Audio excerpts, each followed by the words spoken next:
Hello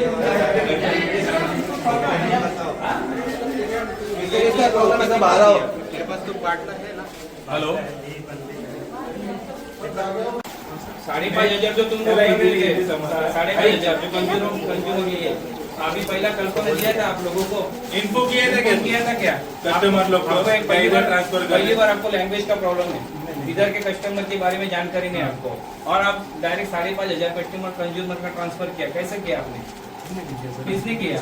HP ने KIA. मतलब तुम्हारे एचपी ने तुम लोग को बोला हम लोग अभी ट्रांसफर करो। तुम्हारा जो मेन लोग क्या बोल रहे हैं कि वो नहीं होएगा, कैसा नहीं होएगा? तुम्हारा जो मेन है तुम लोग को रखा है, जो मेन आदमी है तुम्हारा भाग गया यहाँ से, इधर ही नहीं है तुम्हारा। अभी लोगों का कंप्लेंट है, ब्लैक से सिलेंडर बेच रहा है ज्यादा कम, लोगों का कंप्लेंट है हमारे पास। लोग बोल रहे हैं ओटीपी दूसरे को दे रहा है, ओटीपी दूसरे को आ रहा है, उनके घर पे जाता है, सिलेंडर दूसरे को देते हैं, फिर उनको।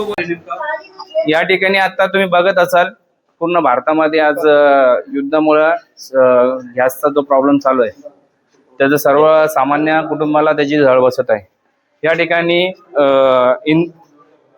न्यू रिलॅक्स म्हणून एक सोसायटी आहे, गॅसची एजन्सी आहे, त्या एजन्सीकडून आधी 10,000 कस्टमर होते।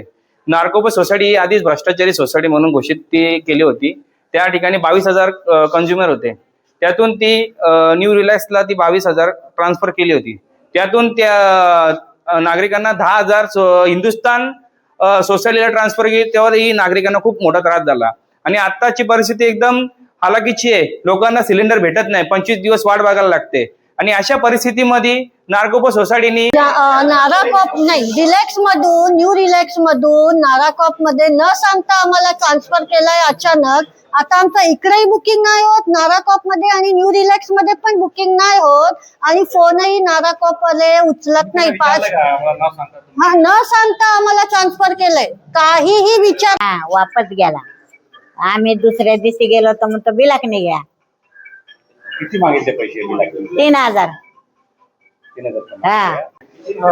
या अगोदर नारा कोऑपरेटिव्ह सोसायटी मधनं या ठिकाणावर सिलेंडरचं आमचं असताना तिकडनं ट्रान्सफर केलं, तिथनं परत हिंदुस्थानला ट्रान्सफर केलं। या ठिकाणी नागरिकांना कुठलाही कल्पना न देता अचानक कुठल्या बेसवरती ट्रान्सफर करतायत, नागरिकांना कल्पना द्यायला हवी ना। नागरिक